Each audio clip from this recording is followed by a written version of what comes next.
तर धनंजय मुंडे हे बीडचे हुकुमशहा आहेत का असं ट्विट काँग्रेसनं केलंय। तर मी साधा आमदार, मला का टार्गेट करताय असा सवाल धनंजय मुंडेंनी केलाय।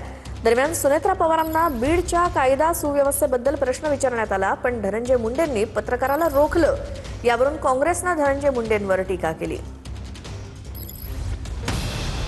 महाराष्ट्र काँग्रेसनं केलेल्या ट्विट नंतर काँग्रेस आणि धनंजय मुंडेंमध्ये जोरदार वाद सुरू झालाय।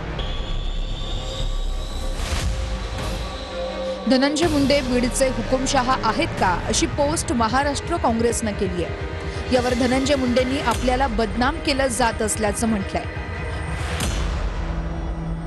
बीडमधल्या पत्रकार परिषदेत एका पत्रकारानं सुनेत्रा पवार यांना बीडच्या कायदा सुव्यवस्थेबद्दल प्रश्न विचारला, पण धनंजय मुंडेंनी त्या पत्रकाराला रोखलं। यावरून काँग्रेसनं धनंजय मुंडेंचा हुकुमशहा असा उल्लेख केला, ज्याला धनंजय मुंडेंनीही प्रत्युत्तर दिलंय।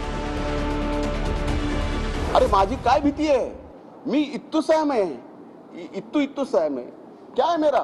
मला माहित नाही की माझ्यासारखे इतके अतिसंवेदनशील व्यक्ती समाजकारणात राजकारणात आहेत का नाही। धनंजय मुंडेची हुकुमशाही, अरे मी 2.5 वर्ष झालं एक ब्र शब्द ना माध्यमांवर बोलतोय ना तुमच्या समोर येतोय। तुम्ही किती मागे लागलात तरी मी बोलत नाही।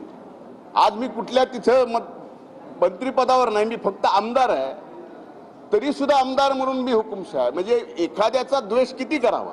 ज्यांच्यावर गुंडागर्दीचे अनेक आरोप आहे, एक लोकप्रतिनिधीच्या ऐवजी गुंड म्हणून त्यांचं व्यक्तिमत्व महाराष्ट्राच्या पुढे आलेलं आहे। अशा प्रवृत्तीची एक ओळख असणारा, एक परसेप्शन असणारा, एक कीर्ती त्यांची असणारा, अपकीर्ती असणारा जो व्यक्ती आहे, तो पत्रकारांना एकेरीमध्ये चुप्प बसवत आहे। आणि अशा वेळेस ज्या उपमुख्यमंत्री आहे एक शब्द देखील बोलत नाहीये।